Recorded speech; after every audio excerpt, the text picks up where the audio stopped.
بسم الله الرحمن الرحيم قلبت halkan waxaan u joognaa mashruuca beerista dhirta xaafadda dugsi quraanka daarul quraan wadada kaasha ka soo leexata oo laamiga cusub halkan waxa laga beerayaa dhir mashruuc dhalinyarada isxilqaamayaasha magaalada Boosaaso ay ugu tala galeen in wadada tan oo ahayd wado cusub in loo sameeyo bilic qurux badan iyo dhir ayaa waxay ka bilaabeen galabta mashruucan ay u bixiyeen geed iyo guri mashruucan waa mashruuc magaalada bilicdeeda ay dhalinyaradu jeclaysteen inay kor ugu qaadaan runtiina waxaan aad ugu hambalyeeynaa xaafadaha iyo guryaha kala qayb qaatay barnaamijkan dhalinyarada oo ogolaaday in ay iyagu qaadaan mas'uuliyadda ah in ay geedkan si jiritaankiisa ay dusha u ritaan iyagoo reer kasta ay ballan qaadeen in geedkani ay waraabin doonaan dayactiri doonaan wixii dhibayo dhanna ka ilaalin doonaan barnaamijkan dhirinta Puntland oo hadda magaalada ugu horreysay ka bilowday magaalada Boosaaso ay bilaabeen dhalinyarada isxilqaamayaasha horumarku anaga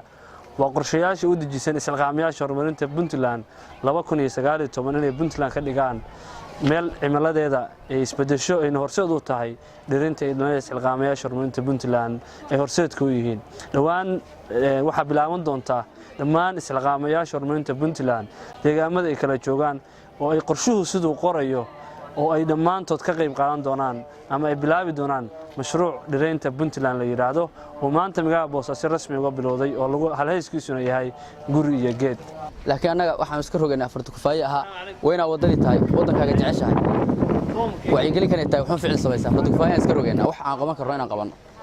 isxilqaamayaashii ilaahay daraadiis ololaha u soo galay arliga iyo qarankiyo ummadda u shaqayn jiray ayagoo awood badan mar labaad abaabulan khibrad iyo aqoon helay soo celiyo ololi idinkuna dadweynow ogaado ka qayb gala dalkeena u adeegnaa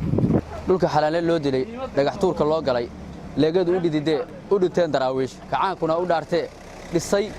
oo ku dhiiraday inaguna dhammaantay waxaan ay dhashiisa dhaxalkiisa qaatay waa inaan u dhididnaa aad iyo aad baan u mahadsantihiin barnaamijka waxaan jeclahay insha Allah ummadda Soomaaliyeed dalka Soomaaliya ha noolaato dalkana waxaan rabnaa qof walba intuu ka qayb qaadan karo inuu fardo ku faa'iido iska rogo insha Allah ka qayb qaado dhirinta